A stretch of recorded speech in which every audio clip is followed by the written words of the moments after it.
Saliyane jukang jagongan sing diudi ya gur bangsa panganan. Golek sarapan. Wong mangkat dhewe rawane senengane golek sambatan.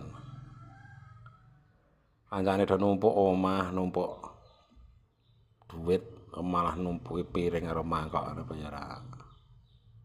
Ilat nek ilat kepatuh, ilat tuman. Kene ngojel nek ora dikeplekne ilate ya klojotan. Ning warung Tan Kopen ngene lek panut pinggir sawah. Petuk karoan para piyai sepuh, para juragan sapi ya blantik wedhus, cablek wedhus.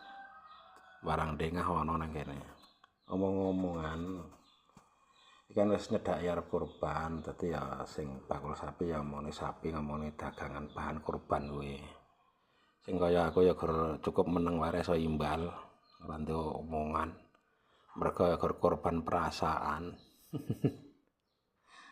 Ah ya wis.